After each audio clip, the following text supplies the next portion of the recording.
The lesson that I'm choosing to go over for this assignment is about solving quadratic equations and graphing them in an integrated math classroom as well as possibly an Algebra 1 classroom. I would be using this in my integrated math 2 classroom, where we teach how to graph as well as solve a quadratic equation or a parabola as we all know them, based on just the equation and not using a table of values.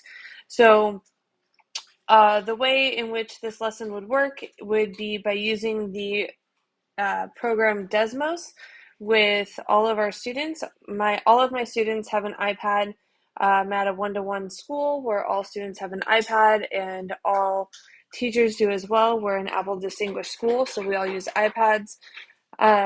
So all the students can easily log on to Desmos online, and this activity, you could say, is a matching game of sorts where I have the control over the students as to what they are doing on their iPads. So first off, what would happen in relation to our critical thinking strategies is I would have students start the lesson with the first slide. The first slide is more of a kind of question of what does this equation make? Can you graph it on the graph?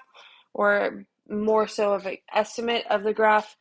And this would be a great time for students to work with their partner. I have my students sit at tables, two to a table. I would be having them work individually at first and then share with their table partner, which goes on to my learning strategy 3. I would use small as well as large groups. After the second slide of this activity, I would pause my students. I can pause everybody's iPad, either through the activity through Desmos or using Apple Classroom. I can pause their iPads, and I would ask them more specific questions, going through critical thinking strategy 2 that I have on the left-hand side of the screen, about where the struggles are, what questions they might have for each other, compare each other's work.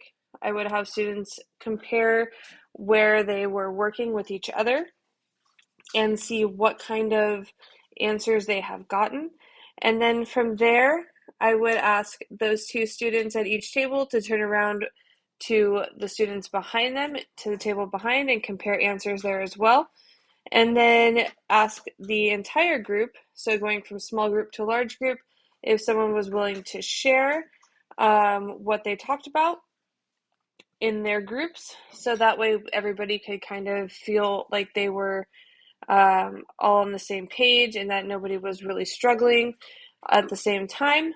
From there, I would unpause the students and they would be then taken into another line of questioning where they would have to compare graphs and equations and identify aspects of a parabola, such as a maximum or a minimum, or intercepts, or solutions to the quadratic equation, which is where their parabola would cross the x-axis. These are all previous knowledge that they would have had in other class periods.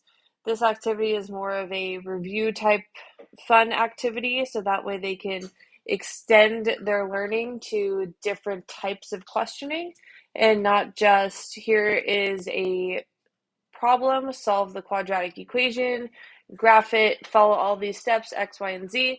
Now, how about we match things and discuss them?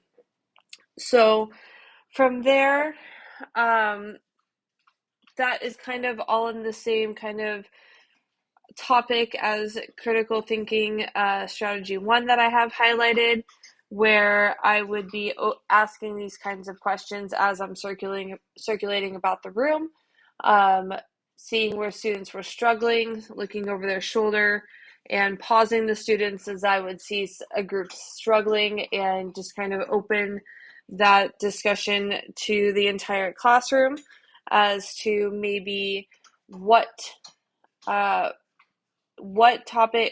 of problem the students were having, and then have the students kind of pair share and then move on to the next topic or the next question. And then at the end of the lesson, when the students have completed the activity, I would review the most incorrect answers. I feel as though reviewing the most incorrect answer is actually more beneficial to the students than going over the correct answer. That way we can highlight the mistakes and discuss why they are mistakes and how we can move forward and how we can not have those mistakes later on and what those mistakes really mean about the actual math problem and not the superficial procedural math problem.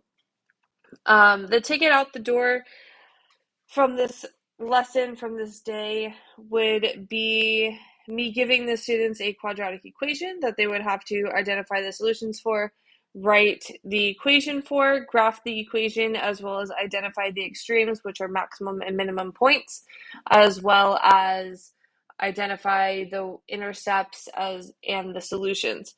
By doing this kind of goes along with critical thinking strategy number 2 that I've highlighted. Just showing perseverance within the students, giving them an open-ended question that they do have a set of guidelines for, but they can go about it in any method they want. They can do whichever step they would like first. Some students find it beneficial to go through graphing the equation first before finding out all of the little facts about the equation, or vice versa. So this is a good way for students to kind of utilize their method in solving a quadratic equation or graphing a quadratic equation and kind of tie it all together into one. So this is just an extension of a lesson that would have had direct instruction of how to graph as well as solve a quadratic equation.